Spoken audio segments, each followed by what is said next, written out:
Story 1. Help me. I'm lost. By Deleted. This is my first post and is a true story. I was living in a rural area of Oklahoma with my mother at a small lake house, and I'm probably 10 to 11 at this time. One night, I'm sleeping in my room when I randomly and abruptly wake up for no reason. This was not normal for me, and I felt very uneasy. The only sound I could hear was my mother snoring in the next room on the couch. I rolled over and tried to go back to sleep, but my need to use the bathroom was growing more urgent, so I grudgingly forced myself to head that way. The bathroom is on the other side of the house, around a corner and past the kitchen, finally down a long hallway on the right. So after I made the trip and finished my business, I flipped off the light switch and started heading back to bed. That's when I heard the distinct click of the light switch, and I saw the glow of the bathroom light in the hallway. Terrified, I slowly turned around just to witness the light in the bathroom start clicking on and off. Click, click, click, click, click, click. Finally, it shut completely off. In the dark of the hallway, my eyes began to make out a white shape near the end of the hall. It was around my size and crouched to the floor. At this point, I'm frozen to the spot as my mind begins realizing that no one else is home except for my mom and myself.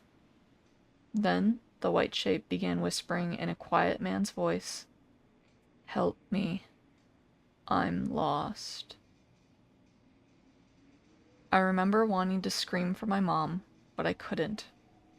And instead, I barely said, "No," before this thing starts running at me on what sounded like all fours. I quickly ran through the kitchen and around the corner before running to my sleeping mother, shaking her awake. I remember saying, "It's coming, it's coming," and my mother's eyes going from dazed to alert in an instant. She asked me what was going on, and I saw her eyes look over my shoulder before she screamed. Remembering her scream still makes my blood run cold. Never had I heard pure terror like that in my life, even to this day. She grabs me by the arms and pulls me into my room and slams the door. She holds me in her arms with her back pressed against the door as we listen. It sounded like this thing was running around in circles in the kitchen. We could hear hands and feet slapping against the tile. The kitchen had a sliding glass door to the outside, which sounded like it was thrown open, then slammed. We sat there, horrified, until daybreak. I was sent to my grandmother's in the next town for a while after that, and never set foot in that house again. Years later, my mother said she went walking along the property after the incident and came across a small burial site with 3 headstones that each belonged to children from the early 1900s. It freaks me out because what I heard that night was a man's voice, but it was so unnatural. My mom still will not tell me what she saw behind me and what it was that made her scream. She tells me that she's afraid it will know that we're talking about it, and it will come back. This is the first of many weird things that have happened in my life. So my initial thoughts on this story was that this was something paranormal. This was something having to do with a spirit, something along those lines. Because one, if a child is seeing this stuff, children are very, very susceptible when it comes to spirits and stuff like that, because of the fact that their imaginations are so open and they're so, the best way to put it is willing to see the things that most of the time adults and people with more responsibilities tend to ignore because their lives are so busy with other quote-unquote more important things. So a lot of the times children will see things that adults will not see because of the fact that they're more open to these things and they're more imaginative and they just, in general, are more susceptible to these types of things happening. So my original thought was that this was some sort of paranormal spirit or entity or some sort of creature that is more paranormal in nature. But the fact that the mother also physically saw and heard it and reacted to it is making me feel like this is more so a cryptid situation. Now, I don't know many cryptids that live in Oklahoma or anything like that. That's where the story was based in, according to the OP. But from reading the comment section, someone says who is OP of the comment is marked by Nyx. Their comment is, I believe you encountered a cryptid called Crawler. They're humanoids that are around 7+ feet tall, pale white with abnormally long arms that can get down on all fours and run, which is why they're called like that. They live in caves, underground, or abandoned places deep in the woods. They are curious and predatory as well. It is also believed they can imitate human voices, but they sound off, like it's not really human. So that to me sounds like the creatures kind of from The Descent, if I'm going to be completely honest, which is a horror movie that I have not personally seen, but I have been meaning to watch. So it definitely sounds like it could be that type of creature because it sounds very similar to what OP encountered. I also am very, very curious if OP has posted anything else that has been since deleted, I guess, is the best way to put it, because their account's deleted. But the fact that they have said that this is the first of many weird things, I wonder if the weird things that have happened to them have been more creature based or have been more paranormal and spirit based. Because this, like I said, originally I thought it was very much paranormal, but looking at it more and the fact that the mother also reacted and also saw this, it is very much to me a creature cryptid situation, which is absolutely horrifying to have happen in the house because although I have seen creatures like out in the woods, out in nature, I have not seen anything this drastic inside my own home or inside a house or inside even in an abandoned building. So it is very terrifying to me that this can happen, and I don't ever want to experience this, I don't think. But very happy that OP is safe and that their mom reacted very, very quickly because I don't think I want to know what would happen if the crawler or whatever we want to call this creature actually got a hold of OP and or their mother. Story number 2. Something was standing in the middle of the highway at 2 a.m. by Real Horror Hub. This happened about 8 months ago, and I still think about it every time I drive late at night. I was coming back from a friend's place in another city, and it was already past 2 a.m., so the highway was basically empty except for the occasional truck. I actually like driving at that hour because it's quiet and there's no traffic stress. So I had music playing low and was just cruising along, not really thinking about anything. I remember I was on a long straight stretch of road with no streetlights, just my headlights and darkness on both sides, when I noticed something far ahead in my lane. At first, I thought it was a road sign, or maybe a cardboard box that fell off a truck, because it wasn't moving at all. But as I got closer, my headlights started to light it up more clearly, and I realized it wasn't an object. It was shaped like a person, standing right in the middle of the highway. I immediately slowed down because obviously that didn't make sense. There were no nearby cars, no broken down vehicles, nothing that would explain why someone would just be standing there at that time of night. The closer I got, the more uneasy I felt, like my brain was trying to warn me before I fully understood what I was seeing. The figure looked tall and thin, and it wasn't trying to wave me down or move out of the way. It was just standing there, facing my direction, completely still. I remember thinking maybe it was someone drunk or injured, so I slowed almost to a stop about 20 or 30 feet away. My headlights were fully on it now, and that's when I noticed something that made my stomach drop. It wasn't reacting to the light at all. Most people would shield their eyes or step aside, but it didn't move even slightly. It just stood there. I leaned forward a little over my steering wheel, trying to see its face, and I swear I couldn't make out any features. Not like it was dark. I mean, it literally looked blank. Like the light wasn't reflecting off a face at all. Right when I was trying to figure out what I was looking at, it suddenly took one slow step towards my car. Not a stumble, not a normal walk, just one deliberate step. That was enough for me. I didn't wait to see anything else.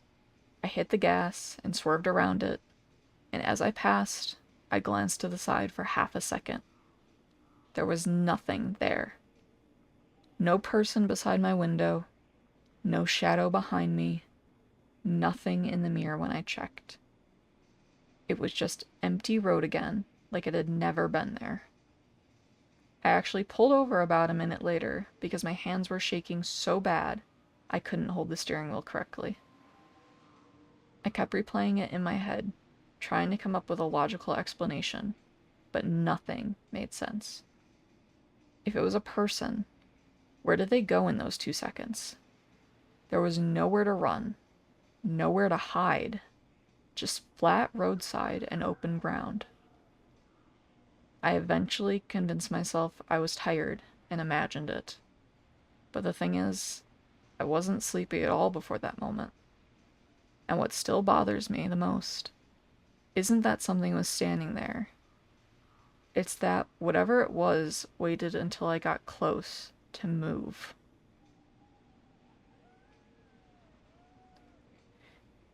So, this is absolutely terrifying again. We have 2 stories back to back with some sort of cryptid creature type thing, it sounds like, and I am absolutely fine never coming in contact with some of these creatures. To me, this initially sounds like whatever the creepypasta Slenderman is based off of, because, in my opinion, if something is talked about for an extended period of time, such as mythical creatures, Slenderman, so on and so forth, eventually they could become reality in one way or another. They might not be the exact thing, but for example, I believe if you still talk about like a ghost or something, it will give it more power, so why wouldn't a cryptid or whatever be the same thing?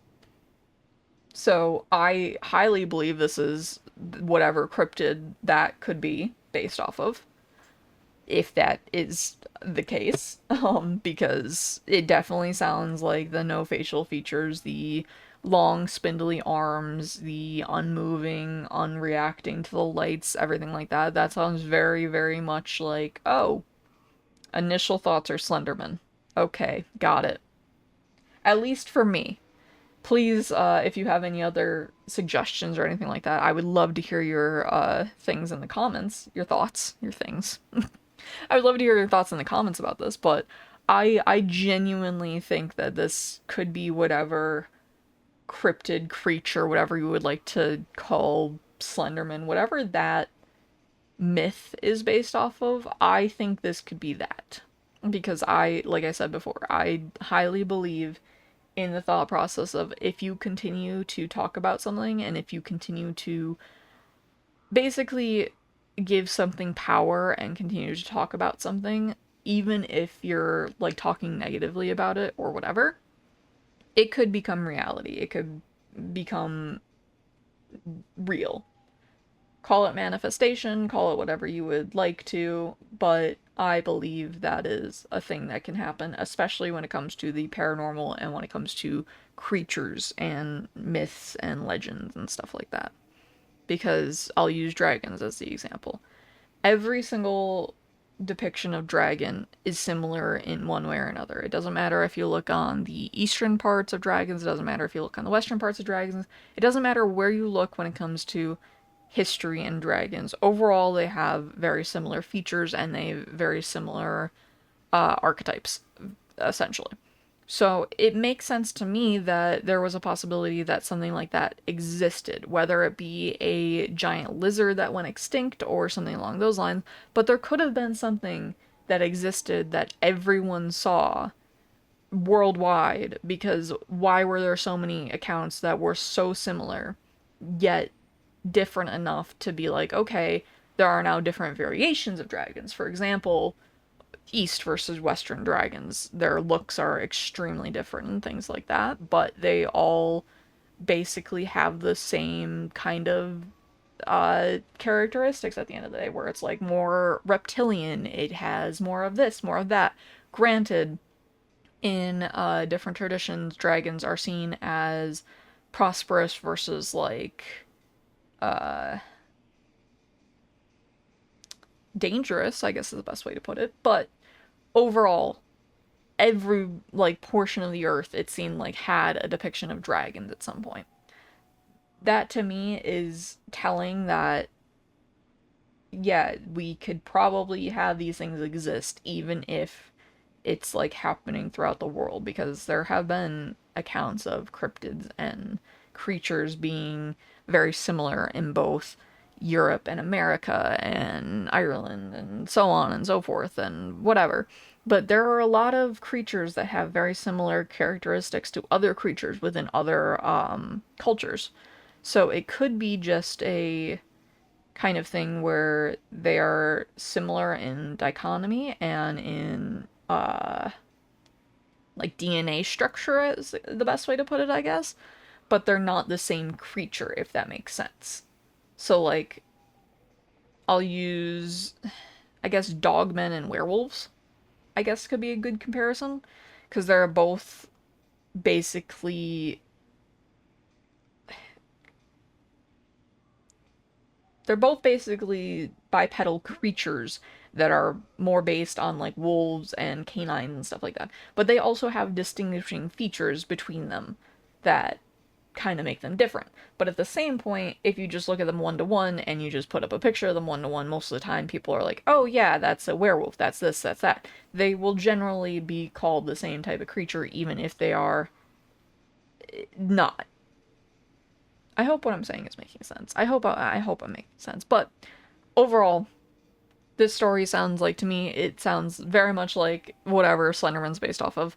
I do not want to come across this creature. I have not come across a creature without a face yet. I will say that that is a new one to me.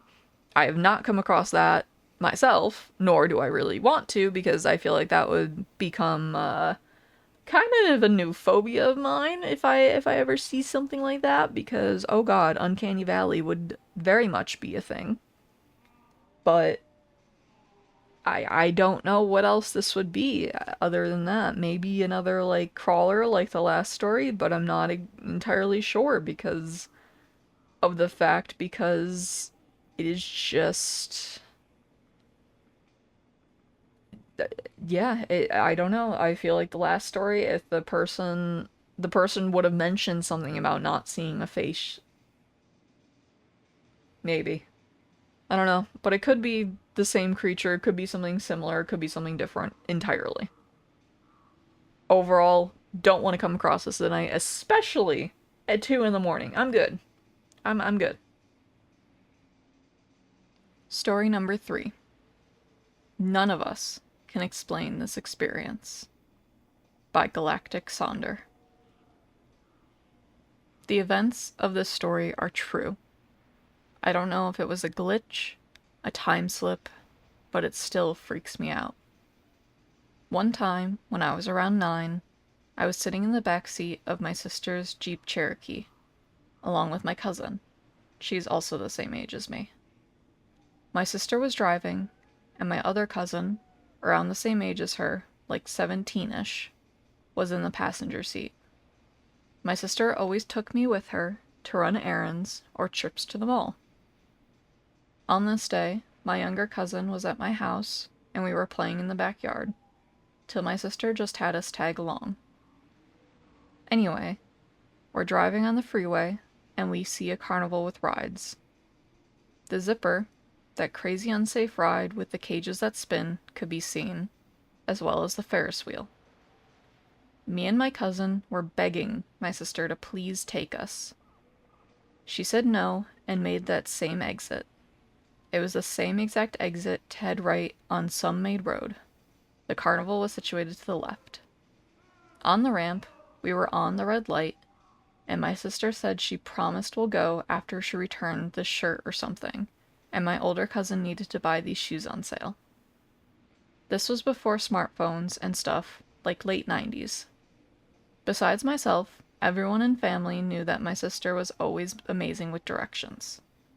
She even told us she knew exactly where to park, too, so that we didn't have to walk far or deal with the traffic. I specifically remember that when walking into the mall, we could sense a very faint smell of the carnival elephant ears and corn dogs and stuff. We go into the mall for like no more than half an hour and walking to my sister's truck. Me and my younger cousin were so happy and excited. All of a sudden, I remember noticing I didn't smell the carnival anymore. It was probably just my excitement, so I didn't even say anything. We get in the car and make our way around the loopy parking lots and inner streets to finally get onto the same road we came on, which also takes you to the freeway. The second we turned, there was nothing. Nothing but a continuing road on both ends of the freeway exits. No large gates blocking traffic, no large wires on the ground, no distinct sounds of children screaming and laughing on the rides. No scent of elephant ears. I'll never forget all of us just staring at the blank road. My older cousin in the front seat says, "What the hell? Did they press a button and the whole carnival just went underground or disappeared?" Nobody laughed. We all thought the same thing. My sister then put her signal on, turning left on the ramp, which was originally blocked a half hour before, and we headed home. There was no way the carnival shut down, packed, and vanished that quickly. Even if they were, the rides were going. Kids were yelling, laughing. It was all lively. So even if they started to close down that same instant, it would be impossible to disassemble the Ferris wheel, all the rides, let alone the barricades to block incoming traffic or the wires and cones. To this day, we all remember this story in perfect detail. None of us can ever explain how this was possible. By far, one of the weirdest things I have ever experienced.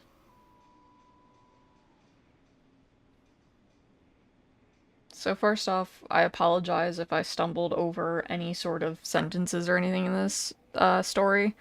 The writing in this was a little bit odd for me to read, so I apologize. I had to take a few takes on this, so I have never experienced anything to this level of what the fuck.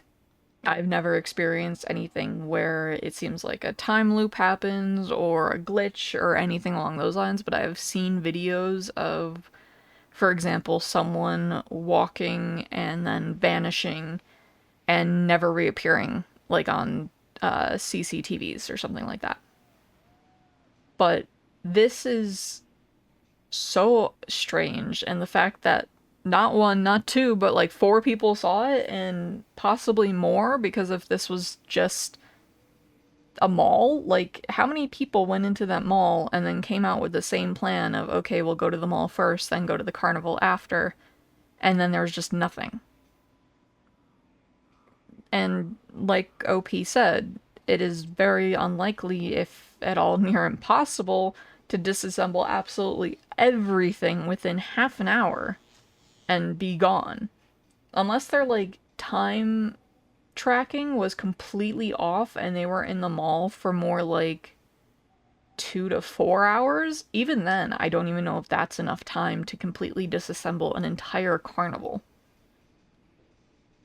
Especially to like get rid of the scents in the air and stuff like that, because even if like a carnival goes away, normally there's like this sickeningly sweet smell of like cotton candy and like leftover funnel cakes and stuff like that just in the air around you for like a day or two afterwards. So like the fact that not even that was around still is very, very odd. At least to me. Like I said, I've never dealt with any sort of glitch like this before or anything like that. But my other thought is maybe truthfully they went a wrong direction, but then again, you would still hear the carnival, I assume, in the distance at the very least. Like, you would hear the rides going, or you would hear children screaming and laughing, or something, I would assume. I could be mistaken on that as well, but I'm just not exactly sure because that seems interesting. Like, I would definitely question if anyone else saw it. Like, if any of your neighbors or anyone that was possibly in the area nearby that you know may have saw it as well. Just to see if, like, this was a truly once in a lifetime pop up, and then by the time you were out of the mall, somehow they were gone, and it truthfully wasn't anything like abnormal or weird or anything like that. But again, if it was truthfully half an hour in this mall, I do not see how an entire carnival could just vanish. I also don't know what this could be like when it comes to paranormal aspects or anything like that. But it is definitely an odd story, and it is definitely an interesting one, at least to me. Story number 4. Home Alone with My Old Dog by M.A.R.S. 1317.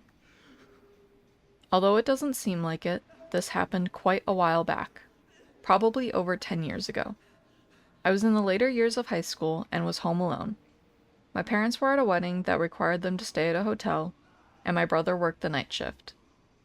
At that time, my family lived in a very well-known East Coast city in a blue-collar neighborhood that was starting to take a nosedive. As a teenager, I was a bit of a loner. I wasn't a nerd or anything. I was a big dude who had friends and went on dates, but I'm a natural introvert, so I cherished the rare alone time that I got. This weekend, I was looking forward to engaging in my normal empty house routine. Play some PlayStation on the big screen TV, then order a late takeout dinner, pizza or Chinese, and pig out while watching some Dragon Ball Z. Then, around 2 a.m., fall asleep on the couch with my old dog, Cecil. Cecil was a beagle who was as old as the hills, and had been in our family for about 8 years. He was quiet and peaceful, and spent his time begging for food and sleeping. Unlike most beagles, Cecil never howled or barked. He was more than content to rest his head on your lap and spend the night there. Anyway, back to the story. It's approximately 1 a.m. I had just finished the last slice of pizza and was dozing off on the couch, when I hear a bang coming from the back alleyway. I didn't think much of it. Anyone who has lived in a city knows noises happen at all moments of the night. Cecil's head popped up off my lap and the hair on his back stood up. He was always a bit skittish, so I calmed him down and started dozing off again. Not more than 2 minutes later, I hear another bang, and Cecil did something that I never seen him do before. He leapt off the couch and ran like the wind towards the door leading to the basement, barking and growling like a dog twice his size. The look on his face reminded me of a German Shepherd canine unit. I'd never seen him like that before, which got my adrenaline pumping. Through the dog's barking, I can now make out a persistent banging. There was a seldom-used door in the basement that led to our back alleyway. It was old and rusted and was hard to open, even with a key, and it made a lot of noise. I suddenly realized that someone was trying to break into my house through my basement door. Quick little bit of context for anyone who hasn't lived in a bad neighborhood. If someone tries to get into your house and moves on after they realize the door is locked, they want your stuff. If someone is persistently trying to get into your house despite the door being locked, well, they want you. Knowing this, I rush upstairs to grab the heavy wood baseball bat that I keep under my bed for situations like this. Then I head down to the basement. I probably should have ran, but I was a macho teenager with a tough guy complex, and plus, I had nowhere to go. While I'm heading down the stairs to my basement, Cecil blows past me with the speed and aggression of a dog half his age. Suddenly, I hear a man's voice say, "Oh fuck," and the banging stopped. I didn't call the cops or anyone else, which was probably the dumbest thing I've ever done. I just sat up for the rest of the night with a bat in my hand. My brother came home that morning, and I told him what had happened. We went to the basement door to take a good look, and when we gave it a tug to open it, the whole door fell off. This psycho was one good shove away from getting into my house, but old Cecil scared him off. I'm pretty sure that lazy, fat, old dog saved my life. When I tell this story to people, they dismiss his actions as a dog doing what a dog was supposed to do. But when I tell you that Cecil never barked or moved that fast in his life, you can take that to the bank. It was almost like he knew the urgency, like he knew that door was going to give. A few years back, we had to have him put down because he just had no will to live anymore. Before the injection, I got a moment alone with him. I thanked him one last time for his friendship and for what he did that night. At this point, I was a grown man, with a wife and kids. I'm convinced none of that would have happened without old Cecil. Thanks, pal. I miss ya.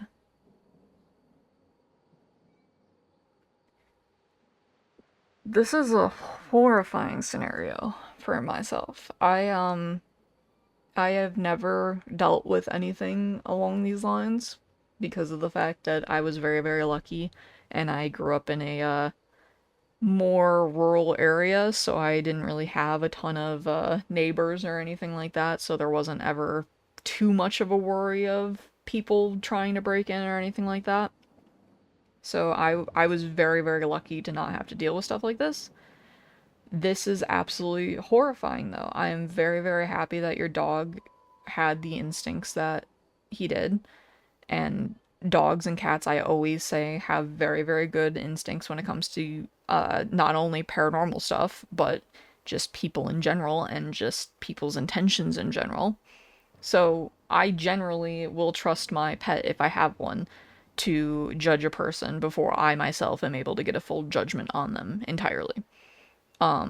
So the fact that your dog was so aggressive and was so loud for a beagle, one that never barks, which is absolutely unheard of, but for an older dog as well, that is just one terrifying because that means that truly this thing, this man, was absolutely a threat.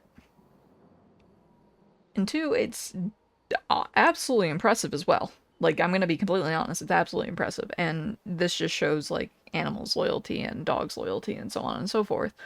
But you absolutely should have called the cops. You absolutely should have, like, called someone, whether it be the cops, whether it be a neighbor, whether it be a family member, whatever. Like, your brother, someone, anyone. That probably would have been better than you just sitting there all night. But I also understand freezing up in situations when it comes to panic and stuff like that. So I can't entirely fault you because I myself don't know how I would react in this situation. So I'm just very, very happy that you were able to stay safe. You were able to make sure that the door stood up, even if it wasn't you doing it, it was Cecil. Very happy that you were able to get a last moment with Cecil as well, because I myself know how important that is personally. But yeah, I don't ever want to experience something like this. I don't ever want to experience someone trying to break in, especially with that much intent behind it, because that is absolutely horrific. Because the one paragraph of OP explaining if someone tries to break into your home and the door is locked, they'll move on most of the time if they want your stuff. But if someone is trying to get in and the door is locked and they keep trying to get in, 9 times out of 10, if not 11 times out of 10, they absolutely want the person inside the house, whether it be you, whether it be a family member, whatever. whoever they think is in that house, they want that person for whatever reason. And that is horrifying. And I hope that no one deals with that, because no, that is horrific. But very, very happy that OP is safe. Very happy that Cecil was able to do what they were able to do at the time. And again, I'm very, very happy that OP was able to get a last moment with Cecil as well, because again, I personally know how important that last moment can be for people. And I myself experienced that last moment as well, so I do find it very, very important to have that last moment with a pet, especially one that is so close to you. Story number 5. I found a stone with strange symbols as a kid. My dad's terrifying reaction still haunts me. By apprehensive_leg 654. When I was 8 years old, I went on a mountain hiking trip in my city with my family. While walking, I came across a strange stone that looked like a book. It had carvings and writings in languages I couldn't understand, and for some reason, it felt like it was calling to me. My sister didn't come with us on the trip, so I thought this would make a cool gift for her. I picked up the stone and told my dad that I was going to give it to my sister as a present. The moment he saw it, his face changed. He got really angry and yelled at me to throw it away immediately. Before I could react, he snatched it from my hand and threw it far away. Then he grabbed me and told us we were leaving right now. We went down the mountain quickly, and to this day, I have no explanation for my dad's reaction or what that strange stone was. It still gives me chills whenever I think about it. What makes this even weirder is that when I grew older and asked my dad about it, sometimes he acted like he didn't hear me, and other times he just said he didn't remember anything about it. But I know that he remembers. Even now, if I ever talk about going on adventures near that same mountain, he reminds me very seriously never to go there again. What do you guys think the stone could have been? So, my initial thoughts on this are that this stone was either used in some sort of ritual type thing, whether it be for magic, whether it be for religious purposes, so on and so forth, or it could be some sort of burial marker, like to mark a gravesite or to mark where someone's final resting place was. I will say OP in the comment section did say it was not a grave area at all, but there's a story about this place, and this was posted 8 months ago. They said that they were going to post an update regarding this. I looked on their profile, they did not post an update, so unless they made an alternative account with an update, they did not post anything, so there is no follow-up to this, other than it wasn't a grave area at all. And I believe that they're in Saudi Arabia is where, yes, country is Saudi Arabia is what OP is saying in the comment section as well.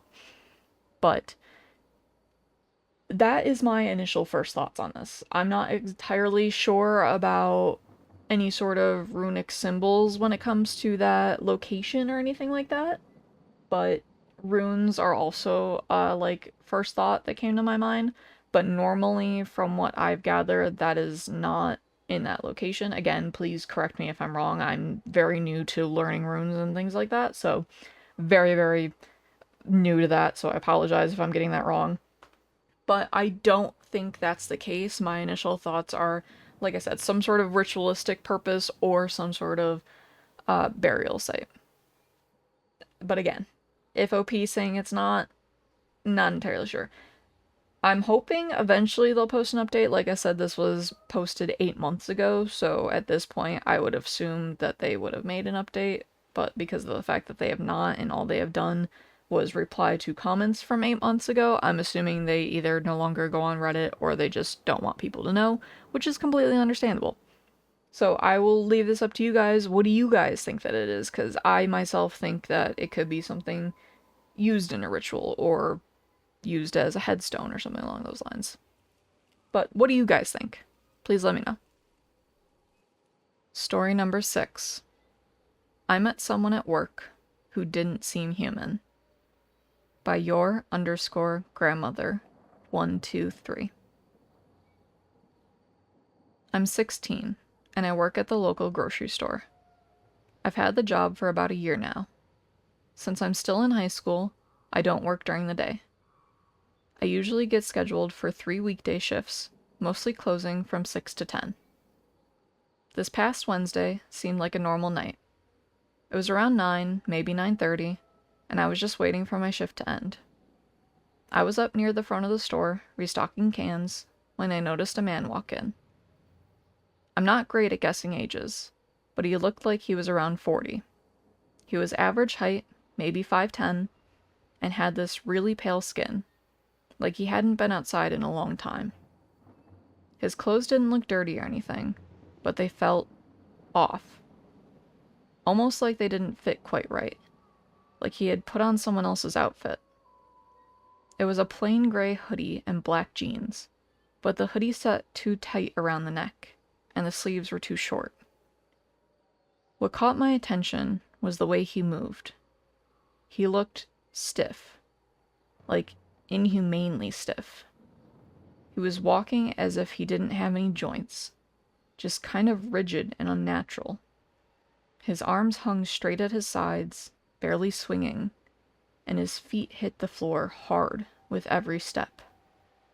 It creeped me out a little, but I ignored it and kept working. A few minutes later, I finished, and my manager told me to restock some more things near the back of the store. So I grabbed the cart and headed back. And then the man appeared again. Same strange walk.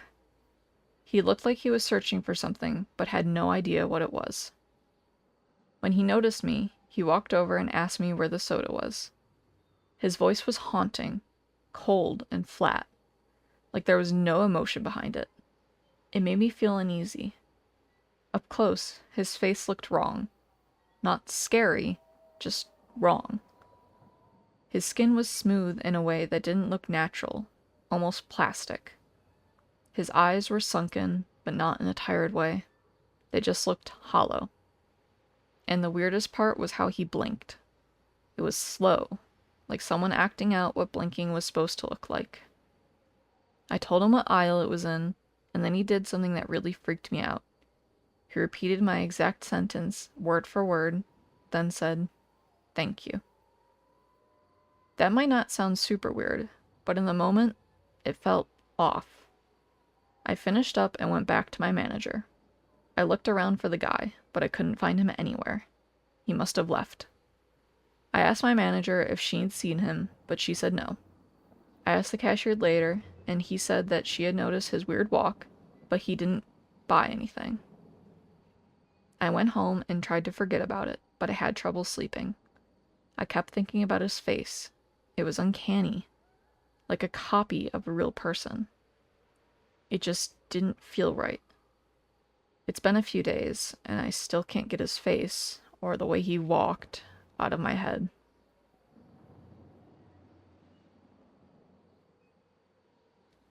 So, my initial thoughts on this are not of any sort of paranormal or not of any sort of cryptid or any sort of creature type thing. My initial thoughts on this, unfortunately, is someone dealing with active addiction because of the fact of the way that they're just acting off, they're just not looking right. The sunken eyes, the pale skin, unnatural, like a lot of these traits can coincide from what I understand with like active addiction and like those types of cases. I could be completely wrong in that regard. I could be completely mistaken. But it does sound like to me this is some sort of person going through some sort of crisis, and it is not anything paranormal. It is not anything cryptid. It is not anything other than a person unfortunately going through a very, very rough time. I'm looking through the comments, and the very like top comment is someone saying that it sounds like an addict as well. And then the second top comment is basically saying that they saw an alien, which I guess is another option, yes. But yeah, it does sound like that they are just going through a really, really rough time and that they need some help. Maybe they were attempting to get that help in a weird, like, roundabout way. I know sometimes people will try to ask for help when they truly need it in a roundabout way if they think that they need help, but they don't think it's, like, as bad as it may be, if that makes sense. But overall, I'm hoping that they were able to find the help. I hope that they were able to get the help that they need, whether it be medical, emotional, so on and so forth. Hopefully they're okay, but I don't think this is anything inhuman. I think this is just someone that is going through really, really bad time in their life, and I hope that they are now moved past this time and now are in a better place. Story number 7. My daughter's imaginary friend by Deleted. In 2013, my wife and I divorced, and we both moved into separate homes. The divorce went well, and we are still good friends to this day, partly because we have a daughter together. We agreed to split custody over our daughter, and I rented an old house in a historic district in the city where we live. It was a very pretty home, built in 1935 but kept up very well. I would have my daughter 2 weeks at a time, and she had a bedroom in the back of the house. She was 3 years old at the time, and I kept noticing her talking to her friend. One day, I found her in a little closet talking to someone, and I remember her saying she was talking to another little girl named Betty. I have no idea where she heard the name Betty, as she was only 3 years old, but I just chalked it all up to a child's vivid imagination. Keep in mind, I am a single dad to a little girl. I really have no idea what I'm doing when it comes to dressing, hair, or just little girl stuff in general. Her mother is good at that stuff, but not me. I put my daughter to bed one night after her bath. I remember brushing her hair that night, but that was all that I did. The very next morning, her mom came to pick her up from my house, and my daughter was just waking up. Her mom went back to her bedroom to find my daughter's hair was fixed into 2 perfect French braids. Her mom was real proud of me at first, that I had done her hair so cute, but I told her I didn't and couldn't do it. I can't even braid her hair, much less do perfect French braids. We asked our daughter how her hair got fixed, and she told us that Betty had done it during the night. I broke the contract on the rental agreement and moved out within the next month. So, this to me sounds like a very just kind of normal haunting in a way, is the best way to put it. Like, it doesn't sound like this is a malevolent spirit or anything like that. It doesn't sound like they want you to get out of the house or anything like that. It doesn't sound like it's anything that's going to harm you or your daughter or your uh ex-wife, I guess is the best way to put it. But it doesn't sound like that it's anything that's negative. It doesn't sound like anything that's necessarily going to harm you, like I said. It just sounds like something that wants to be known that it is there, possibly if it is a little girl, like the daughter says. If it is little girl, normally most of the time they just want to be known that they're there and possibly be shown that they are still there, is the best way to put it, that they are not just, non-existent. So they will possibly do some drastic things at times, like, for example, there's a little girl spirit at my grandparents' house that haunts it, and she will tend to hide your stuff if you don't really acknowledge her all the time. She will hide something from you, and then if you acknowledge her and you ask her very politely to put it back, she will. And she'll put it back exactly where you know that you lost it, because 9 times out of 10, you know that you lost something important, and you know exactly where you set it down beforehand. So, this was reminding me of that. It's reminding me of just something that wants to be known that it is there, not anything that wants you to get out or anything along those lines. Just something that possibly wants to be known and be shown that there is still life in a house is the best way to put it. That could be why they're also being very, very friendly with your daughter, because your daughter seems very open to this, is the best way to put it. She's very kind, very welcoming, and obviously having an imaginary friend and everything like that is one thing, but having a spirit as a friend is another thing. But if your daughter is playing with this other little girl, or if your daughter is playing with this spirit, then most of the time the spirit will probably keep coming back if it is something that just wants a friend or just wants to be acknowledged, because of the fact that it is being acknowledged and it is welcome because your daughter is basically making friends with it. But it doesn't sound like anything that needs to be super, super worried about or anything along those lines. I originally was thinking that this was going to be an older, like, motherly figure. But considering that the daughter said that it was another little girl, then I'm guessing it's possibly like a friendship type thing that this spirit is looking for. But I could also be completely wrong, and something very drastic could have happened, and that could have caused the OP to move out with their daughter. But I don't really see anything in the comment section that's saying that anything really drastic happened.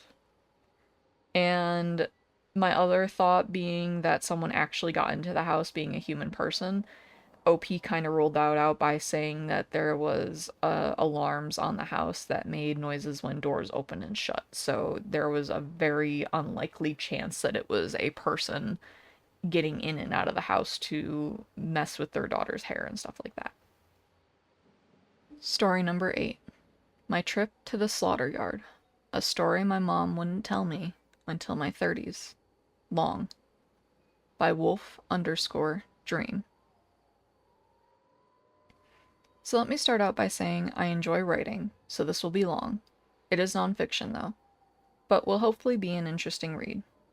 I also admit that I have absolutely no memory of this experience. I was a little over 2 years old and was just starting to walk on my own when this event took place. My mom only told me the story around 3 years ago when I was 32 and about to get married. My mother was raised in a very tiny fundamentalist Christian community and had no belief in the paranormal. She believed that our souls sleep until Judgment Day or something like this. Ergo, there are no ghosts or spirits to haunt houses. Even over 30 years later, she still sounded terrified as she told me this. This woman, who always talks way too loud, was literally whispering by the end of it, and she was white as a sheet. I believed her completely, and still do. My mom never talks about stuff like this. I'm just glad I can't remember it too. In 1988, my parents had their second child. This was my brother, Victor, alias. We were very crowded in our rented flat with 2 babies. My parents decided to move into a rambling old 2-story farmhouse on a 7-acre plot in southern Ohio for more room for the family. It was way out in the sticks and took almost an hour to get to town from there. My mom said the first time I saw the house, I freaked out. I was crying and saying things like, "Don't like mean house, ugly house, don't like, scary house, mama, don't like." My mom says this behavior was very out of character for me, but I stopped complaining about the house after a few weeks, so she chalked it up to the stress of the move. Now this house was ramshackle AF and in the middle of nowhere. The kitchen was to the far rear of the house and, until recently before we moved in, still had a working, ancient, wood-burning cooking stove against the back wall. This had caught the back wall on fire a couple months before we moved in and caused a lot of damage. A lot of this damage wasn't fixed, so my young, broke parents got a very cheap rent agreement. Gotta love the 80s. On the second floor, directly above the kitchen, was a locked room. The landlord claimed it had heavy fire damage, but her son, who had done the repairs, claimed the only fire damage left was in the kitchen, since it had been the worst, and was beyond his skill level to fix. Either way, the landlord was adamant that that room was off limits, and my parents always respected that. I would have looked. 100% LOL. I know all this because I heard stories about the crappy farmhouse with the creepy door my whole life, and there were pictures of us in and around the farmhouse. The locked door was right next to the upstairs landing, so there was no avoiding it, and both my parents have told me it gave them the creeps. A few months after we moved in, my mother and I were in the yard with our pit/Doberman mix, Boss. She was hanging laundry, and I was rolling around with the dog. She said that just as she noticed that everything was way too silent, Boss started going apeshit from surprisingly far away. About 500 yards from the house on the left, there was a small duck pond. Boss was in between the two, running towards my mom, then turning and running back towards the pond, barking frantically the whole time. Mom saw something thrashing around in the middle of the pond. She took off towards the water full speed. Boss beat her there and dragged me out of the water himself. Thank you, Pupper. Love you. Although my mom was confused how I got so far so fast, and how I got into the center of the pond since it was over my head and I couldn't swim, she figured she underestimated me and brought in the baby gates and playpens. I was to be contained from now on. A few weeks later, she was cooking downstairs. Boss was outside, Victor asleep in his crib, and I was in the playpen in my room upstairs. I also had a gate on my door and one at the top of the stairs. The stairs went up from the side of the kitchen, so my mom said she could listen for us crying or fussing while she cooked. My mom said no longer than 15 minutes after the last time she looked in on us kids, Boss started going crazy again from the yard. She runs up to check on us. Victor's still sleeping. Every baby gate is still shut and locked. But I am not in my room. A frenzied search reveals I'm not in the house at all. A sudden image of Boss saving me from drowning causes my mom to rush outside to see what he's trying to tell her this time. She said he was running circles in the yard, barking uncontrollably. When she got outside, he took off towards the right, away from the pond. He would run ahead, turn around, and bark at my mother, wait for her to catch up a little before racing off again. He ended up leading her 1.5 miles out onto the dirt road that separated our property from our neighbors. He led her to a thick stand of trees on our neighbor's side of the rocky drive. She said what hit her first was the foul stench of advanced decay. She plowed into the trees with her heart in her throat and her stomach full of ice. She said she noticed many piles of corrugated tin, tarps, tires, and other debris. The miasma was emanating most strongly from these junkyard carnets. Peeking under a sheet of tin, she discovered the extremely decomposed corpse of a butchered cow. As she headed deeper into the thicket, where the tree cover was denser, she said less care was taken to cover the remains. Grisly pieces of bones and rotted chunks of bovine littered the area. Apparently our neighbor, in an effort to cheat his taxes, had been illegally slaughtering cattle and hiding their remaining in, at least, one of the few thick stands of trees around. She found me in the dead center of this thicket, just standing there, looking around like I was confused, surrounded by carnage. She said I didn't seem scared or anything, just standing. She rushed over to me and, after ascertaining that I wasn't injured, began questioning me on why I was here, how I got there, etc. Keep in mind that although my mother said I started speaking very young, I still didn't have much of a vocabulary. She said I told her, with that serious look only small children can give, that the children brought me here. Shedding her pants at the thought that anyone, even children, could walk right past her through the kitchen, get me from upstairs, and walk right back past her on the way down the stairs and out with me, she demanded to know what children and where the hell they are now. I looked at her dead serious and told her the ones that live with us in the room at the top of the stairs, and that I didn't see them anymore. After a moment of stunned silence, she started asking all kinds of questions about these children. However, she told me that I refused to say anything else. She said as long as she questioned me about what happened, I would just stand there, staring at her, with a serious expression and my mouth closed. She said the same pattern held true every other time she brought it up to me, so she was always left wondering and immediately began hounding my dad about moving closer to town. While the incident with me getting to the pond was highly unlikely, at least that was remotely possible. My mother is adamant that me being in the hidden slaughter yard that day was flat impossible. She said there was no way I could have even known it was out there, much less have the ability to open and relock baby gates, get downstairs, pass her, and end up almost 2 miles down the road in this place under 15 minutes. I was only 2, and as slow as clumsy as most toddlers. As I said, she is still shaken by it after 30 years. Personally, I have no idea what happened that day. I've thought about hypnosis, but haven't yet decided I really want to remember. Maybe it's better to let it be a mystery, because whatever the F those things were, I really don't think they were children. Wow, okay, yeah, first off, I apologize if there seems to be a lot of weird cuts in this. I very much had to do a lot of takes on this story because of how long it is and because of the fact that my dyslexia was just killing me this time. But, holy shit, this story was definitely worth getting through. It was definitely worth sitting down and actually recording this because this is a very, very intriguing story. It's horrifying. I've never heard of anything like this happening to anyone. And I'm gonna be honest, I'm very happy that OP doesn't remember it because I don't think that anyone would want to remember this. I kind of agree. I don't think those things were children. I don't think whatever was in that room was children, and I kind of wonder if the landlord was doing something, whether it be with a ritual, whether it be with magic, whether it be I don't know.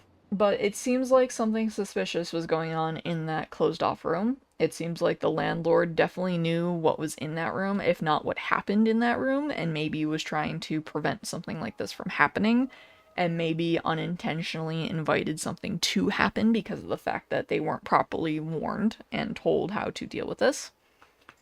Good dog in this story. There's been a lot of good boys and good girls when it comes to dogs and stuff and animals in these stories recently, which I always say animals and stuff have a heightened sense along with children when it comes to the paranormal and stuff like that, so that makes sense. But the fact that the dog had the sense to be like, okay, child missing, go get mom, go find mom, go lead mom to child in the slaughter yard. Yeah, that's a very good dog. But overall, this is weirdly a mix of a horrifying neighbor and a paranormal event type thing. Because it's one, how did the child get there? Because again, if it was truly 15 minutes, there is no way. There is absolutely, the mom is right. There is no feasible way that this child could theoretically do what they did in 15 minutes. They couldn't walk 2 miles down the road. They couldn't unlock and relock baby gates. They couldn't get down the stairs past their mom while she's cooking and everything within that 15-minute time frame. Without either them missing something, such as missing a locked gate or something along those lines, or them falling and alerting the mom or something. It just doesn't seem possible to me. So I kind of am on board with the mom saying that it is physically impossible for the person, for OP to actually do this. Like, for them to actually be the one to do this. I think this was something else or someone else coming into the house and doing it. Again, very, very terrifying if this is a person coming into the house and doing it within that amount of time without the mom noticing. But I don't like the questioning aspect at the end where the mom questions what happened and OP just gave a very brief answer and then won't say anything again. That's horrifying. I don't like that. I make the joke, but I stand by. If I somehow ever have children and they have an imaginary friend and this imaginary friend does anything creepy or does they start drawing pictures or anything that's like this demonic creature in the corner or anything like that, we're moving the fuck out of the house immediately. I'm not questioning anything. We're getting the fuck out and leaving. We're gone. That's it. That's goodbye. Story number 9. Never fuck with an Ouija board. By its_moi. When I was 15, Paranormal Activity came out. My friend and I decided to try the Ouija board. We spoke to this guy named Frank, and I remember he used to say fucked up things like, quote, "My mom is standing behind you, and she doesn't like you," end quote.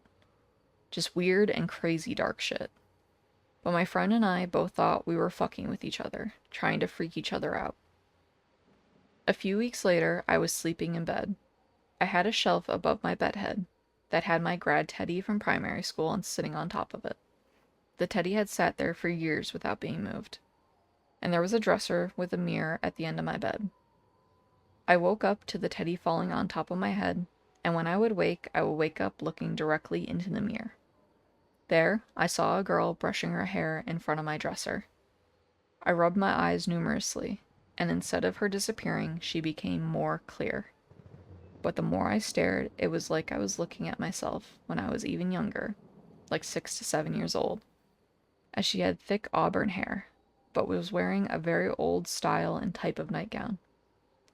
Soon I realized it wasn't. I hid under the covers, and after checking numerous times to see if she was gone, she finally disappeared. Fully freaked me the F out. Anyway, we stopped doing the board and we did other normal things teenagers do. I never told anyone about what I saw, bar a few friends, but put it down that I was seeing things and still dreaming. Fast forward 11 years. I'm now 26. I picked up my sister and was driving her home, and she randomly starts talking about when my friend and I played the board. And she's like, "Rose, my other sister, and I swear you brought something into the house." I shrug and I'm like, "Why do you think that?" And she's like, "We used to wake up seeing a girl brushing her hair in front of us." I slammed on the brakes and was like, "WTF?" And she's like, "Yeah, she didn't say or do anything, just brushed her hair." And then I fessed up that I saw her too, but I thought I was dreaming. Anyway, we both haven't seen her for many years, which I consider lucky, because I don't want anything in the house. But I must admit, it does still freak me out, and I really don't want to see her again. Moral: don't fuck with the board. It's legit. It's fucked. Especially if my sisters and I all saw the same ghost. You may invite something in who you never want in your house.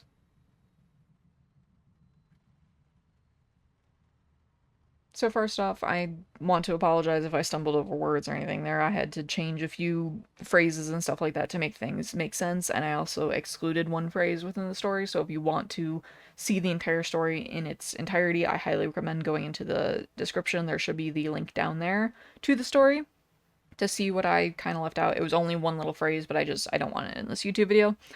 But I have never fucked with a Ouija board. I have never touched a Ouija board other than to look at the box in a store.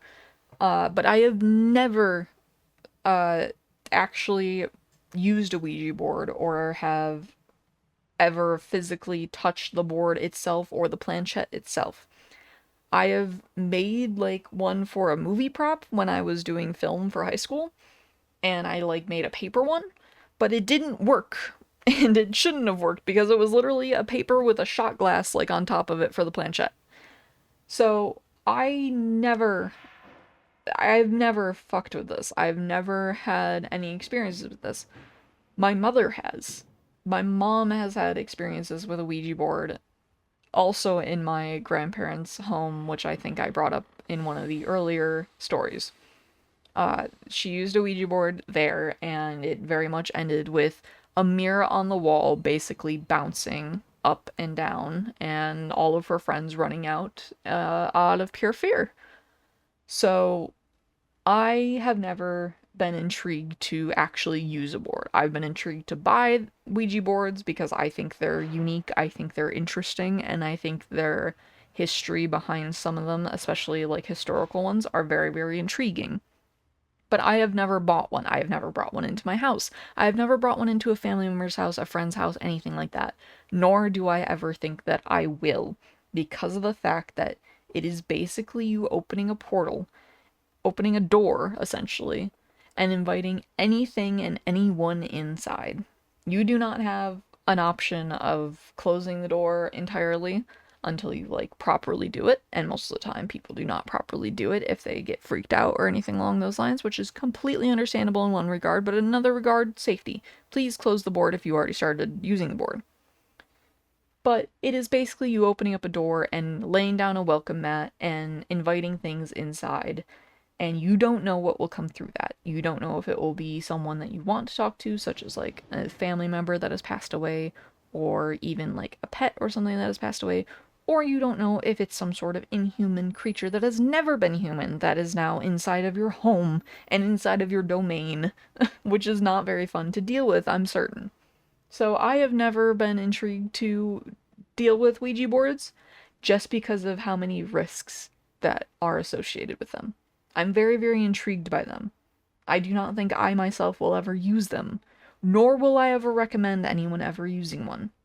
The closest that I have ever come to using a Ouija board or anything along those lines, in my opinion, is probably using either a pendulum to communicate with, like, a board with letters over it. So basically have the pendulum go over a letter and, like, circle it and something like that, and it's me talking to certain beings and stuff like that, but I channel in what I want to come through that. Or I've also used spirit boxes before. Those are the only thing that I can really compare this to, and I don't think those are comparable at all at the same regard. So I would never use a Ouija board, I don't think. Again, I'm very, very intrigued by them. I very much am interested in possibly owning one eventually. I don't think it will ever be used as a Ouija board. I think it would just be a decoration piece, if anything, because I just think they're very cool and interesting. But wouldn't recommend it to anyone. Would never recommend using a Ouija board, especially if you have no idea what you're doing. And of course, the number one rule that I, and I'm certain everyone else knows from movies, from media, whatever you want to say, even from just actual the rules, do not ever do it alone. Because who knows what can happen if you are alone with a being. Story number 10. Don't Talk About the Skinwalkers. By Lindsay, 2983. I have a story. It isn't mine, but it happened to my uncle. He used to tell this story when we went camping, and it scared the lights out of me every time I heard it. We live in Utah, and my uncle, Mark, went on a mission at 19. They sent him to an Indian reservation in Arizona. They paired him up with a companion named Carl. When they first got there, there was a huge rift with the locals on the reservation, with them being there. They didn't want my uncle and Carl staying on the reservation grounds. Eventually, they came to a compromise that they would stay on the outskirts in a trailer. This reservation wasn't very big and was located next to a heavily wooded area. The first night, they were trying to sleep when all of a sudden their trailer started to shake violently back and forth. Startled and not sure what was happening, they climbed under their table for cover. Mark could distinctly hear someone pushing it from both sides of the trailer, like a group of people. After about 5 minutes, it stopped. That next day, they made rounds on the reservation and were talking to the locals. Carl made a comment to one of the families that their trailer was shaking the night before. The family got very quiet and then told them that they had to leave.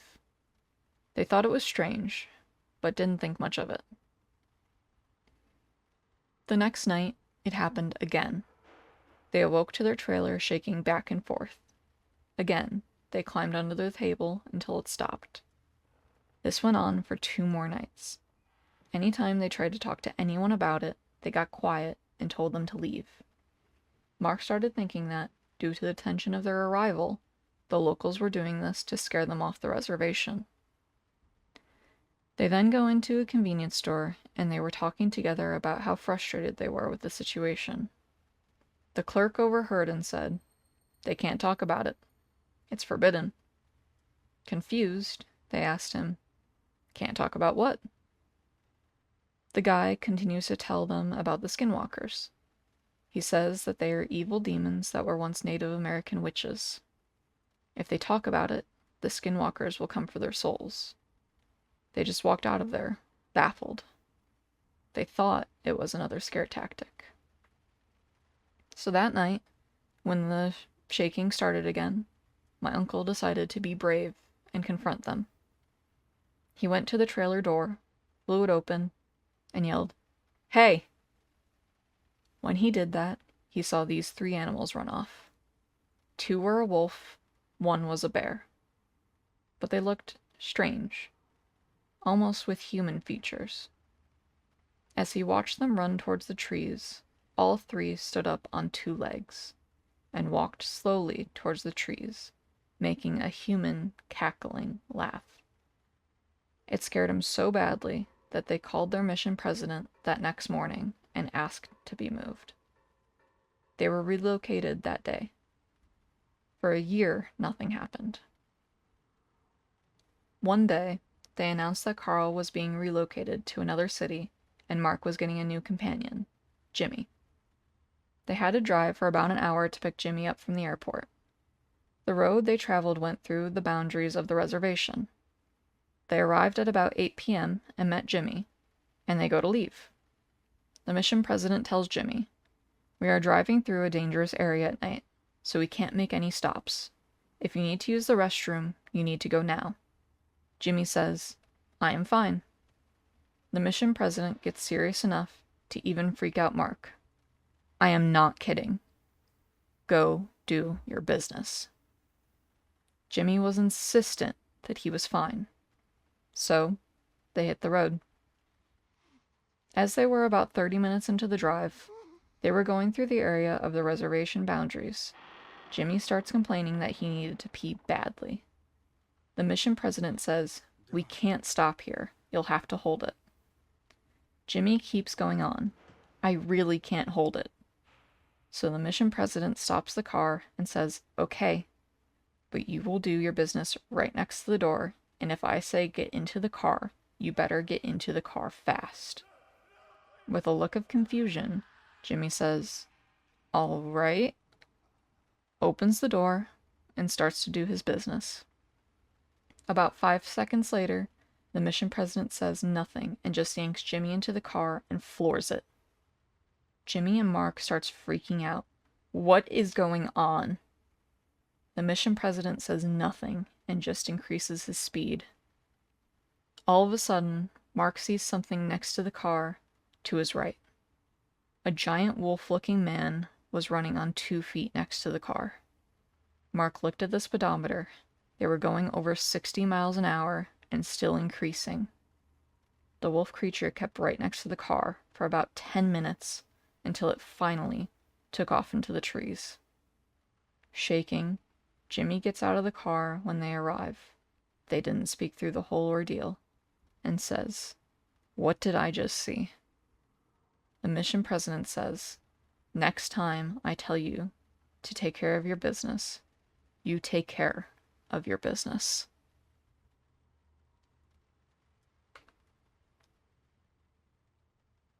So this story to me is absolutely just a horror movie, in a way. Middle of the night, obviously, road trip, not on any sort of one's docket, but hey, you gotta, travel at night sometimes to go pick up some people when it comes to work and stuff like that. And you just happen to go through this area that is just, yeah, you shouldn't really be driving through there at night, and if you are, you really shouldn't be stopping, nor rolling down the windows, nor paying attention to anything but where you need to go. The fact that the president insisted more than once concludes to me that they knew what's going on there, and they have an idea what's going on there, and they either don't want any part of it, or they have experienced it way too often and want to avoid experiencing it again. Based on the fact that the president then yanked this person, Jimmy, into the car when they saw the giant wolf and didn't answer anything and just kind of reacted the proper way, in my opinion. I think that this is more so they have experienced this before and they have experienced these creatures before, and they do not want to experience that again. Nor do they want anyone else to experience that because why would they? So I'm going to guess that the president has definitely seen these things with their own eyes, or if not, they have definitely been in a situation where this creature is there and possibly has done something. I don't know entirely because we don't really get backstory into that or anything along those lines.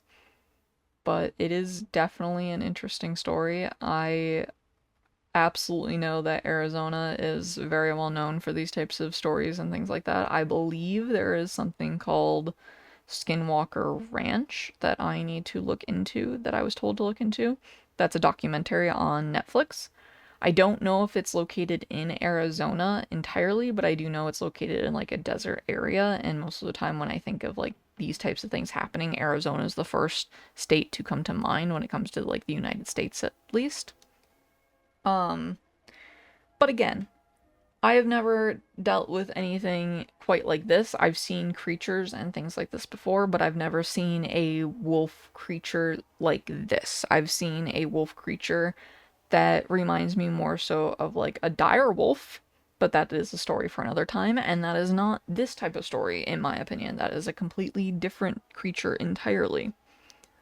So I'm also interested at hearing if there's any sort of differences between OP telling the story and their uncle Mark telling the story, because this is a second-hand account technically. Or would it be third hand? I'm not entirely sure the correct correlation. But this is not OP's story. This is their uncle's story. So they're not telling their own story. They're not remembering this themselves. They're retelling a story from their uncle. So I'm very curious if their uncle told this story, what differences there would be, if anything, within the story. Thank you so much for tuning in. If you like what you heard and want to submit your own true horror story, please feel free to leave them in the comments below and they might be featured in a future video. Do you want more stories? Let me know and this could possibly turn into a full-blown series. Now, I hope you have a lovely rest of your day, and bye-bye!